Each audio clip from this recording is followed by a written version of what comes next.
for the history books. The issue is the January 6th committee, and the question is, what is a more effective messaging approach for the committee? Anti-Trump or pro-democracy? Welcome to Political Playlist. All right, are we ready, guys? Happy hour. Happy hour. We fucked that up so bad. God. Welcome to Political Playlist Happy Hour. I'm Michael Kristof. I'm Anna Muskie-Goldwyn. And I am Anthony Barquette. And look at him just runway walking his way into the frame. Runway ready. Cheers, everybody. Are we on Aperol Spritz here?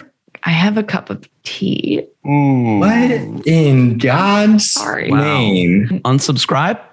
Gang, we are here today. We're talking about the primetime January 6th committee hearings. Anna, do you want to give us the question that you asked again? What is a more effective messaging approach for the January 6th committee? Anti-Trump or pro-democracy? I think before we get into anything, we just have to mention what a voice Benny Thompson has. Oh, yeah. I mean, can this guy do my voicemail and also read me a story? So I was watching the hearings while I was on a spin bike on my phone. Okay.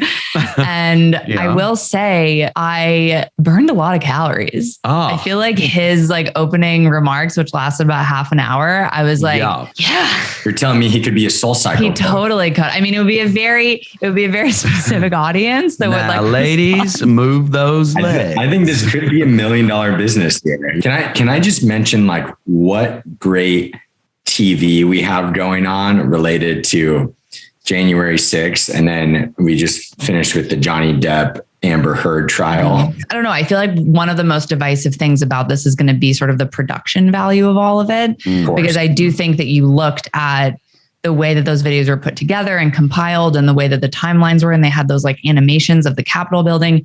I think that it does have an entertainment value. I think it also is obviously meant to explain things really clearly, which I think it did. Yeah. So much of what we were watching was a very calm, very methodical outlining of the timeline and sequence of events in a way that I don't think has ever been presented to the public in that clear of a fashion before. Well, I think Liz Cheney just going through her list of this is what we'll show every single day. It was like a table of contents. They are in a very important position here in terms of presenting it. Yeah. And Anna, what you just said, not dramatizing it and making it this whole, TV show, which YouTube probably like better. Yeah. Ratings, baby. Ratings. Let's go. Yeah, no. And I hope it makes it where this doesn't get so political, because I will be the first person who says this, which will make this political. But if you do not believe that what happened on the Capitol was some form of an insurrection, I'm sorry, but something's not right up here. Yeah. That was a full on riot going on at the most important building in our nation. Well, and just to jump in on that, to bring one person in that we cover, Byron Donalds, he went on MSNBC and said squarely that this was not an insurrection. He condemned what happened. He said none of those people had a right to be there. The violence obviously was nothing that he supported or felt was valid, but he answered very squarely that it was not an insurrection. I thought the strongest moments of all of this were firsthand account testimonies, right? Particularly from the female Capitol police officer. I couldn't help but see the irony in the fact that, so many of these people who began protesting and then turned to rioting and then evolved into insurrection. They were all the people waving the Blue Lives Matter flags during all of the George Floyd protests and whatnot. And yet here they are attacking Capitol police officers and sort of showing that complete disregard for law enforcement. We talk about, it's hard to not politicize this issue, but I think you have to, in order to get to the heart of, what it is, which is these were all members of the Republican Party who, albeit a far wing of the party, but nevertheless a wing that the party has to own. Liz Cheney, I thought, had a very powerful line in one of her statements. She said, to my fellow Republicans, Donald Trump will be long gone someday, but your dishonor will remain. And I feel like that speaks to the need for the Republican Party to do a lot of self-examination right now and figure out where they want to be as a party. I also think it's important to mention, because someone was asking me about this, about there was an effort by not just Democrats, but some Republicans to try to get an extra governmental group to form an investigative committee of the January 6th attacks. Like Lindsey Graham was in support of that. And then basically Kevin McCarthy and other Trump allies, specifically in the House, said that they would not support a non-governmental committee to investigate this. And so that is when Democrats basically said, well, then we're going to do one inside Congress, because that's the only way to do it. We have 3 members of our platform on the committee, 2 Democrats, Stephanie Murphy and Pete Aguilar, and 1 Republican, Adam Kinzinger. Michael, I have to say, multiple people have said to me, they're like, God, Michael's really obsessed with that Adam Kinzinger. Total, I have an absolute broner for Adam Kinzinger. Heard it here first. Yeah, he's great. He's got my vote. I'm gonna post that on Instagram. Quote from Michael: I have an absolute broner for Adam Kinzinger. You know, you asked this question about is the more effective messaging approach to go after Trump and make this an anti-Trump thing, or to go after democracy and make this a pro-democracy. What do you guys think of that? I guess let me just put some context behind why I'm asking this question. Okay. Specifically because Stephanie Murphy is a Democrat from Florida, very centrist Democrat. She was the head of something called the Blue Dog Coalition, which is a group of centrist Democrats in the House. She's also not running for re-election because her district became a lot more conservative, and she was facing a lot of attacks from people within her own party, but also obviously from the other side.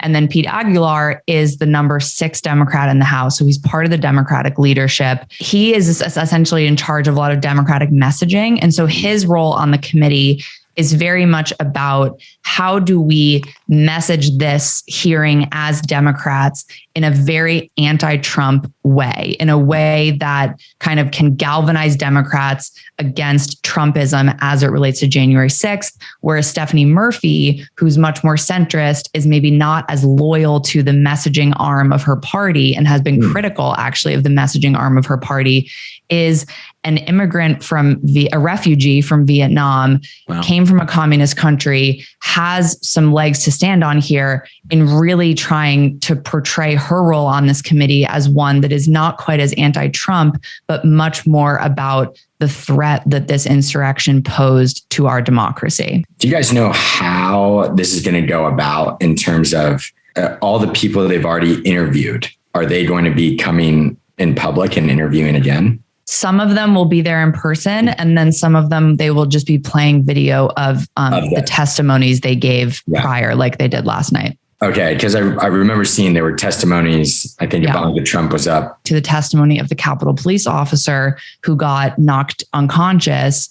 That to me was a much more pro-democracy testimony and witness, not talking about Trump, talking about, I mean, she described it as like not being trained for combat.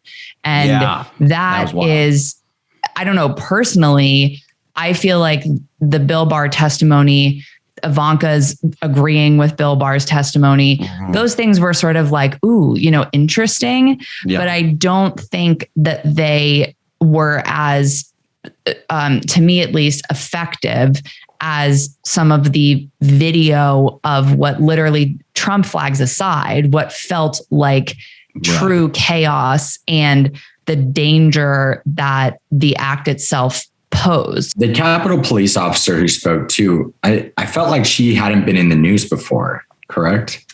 Not that I had, I mean, maybe she was, but not that I had known. No. I mean, I'm going to just say, I thought her testimony was like, very emotional. Like it hit me. To your question, Anna, I feel like the answer is both. That it has to be anti-Trump as well as pro-democracy. And I think the two go hand in hand. Here's why. What is becoming clearer and clearer, particularly after watching the 2 hours of the first committee hearing, is that the tip of this spear really is Donald Trump. you can agree with his policies, you can agree with the direction he wanted to take the country, and still identify that he displayed very unfit qualities to serve as commander in chief. And I think part of the task that I think Liz Cheney is taking upon herself is to distinguish those two. Lest we not forget, Liz Cheney voted something like 98% of the time in line with Trump. And yet here she is, so very much, upholding what she believes is her constitutional duty in getting to the bottom of what led to this. And I think that the more the evidence comes out, testimonies like from Bill Barr, like General Milley, Ivanka, Jared, others, it's becoming very clear that Donald Trump is in fact at the center of this. Whether or not he's criminally liable is an entirely other matter. But the facts remain. He's the tip of this spear.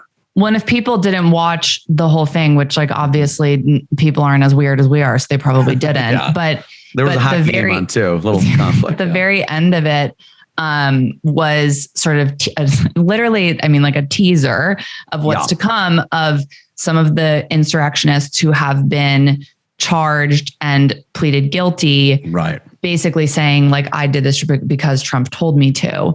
To your point, what is interesting about it needing to be both, I think something that people might not know that is important is that every person on this committee was selected. They did not apply for this position. There wasn't sort of a process of, people jockeying to get in and be able to say the thing or whatever. And it certainly wasn't chosen because these are the most known or popular members of Congress. Even Benny Thompson, I didn't know who he was. Yeah.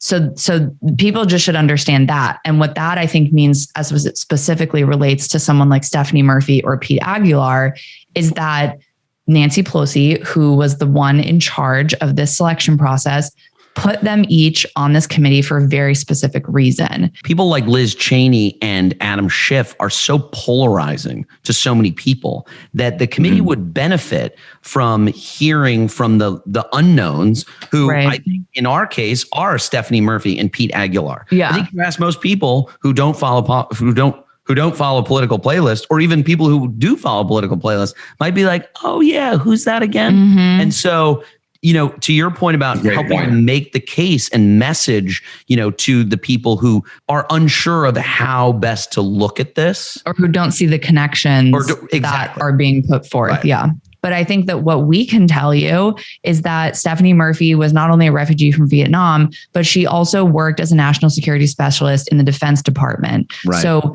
and what she did is she specifically analyzed and was involved in emerging democracies around the world, which come directly from her experience as a Vietnamese refugee. So I think that what is important, especially because this committee is so small, is if you're watching this and you maybe have mixed feelings about the politicization of it, look up the person who is speaking.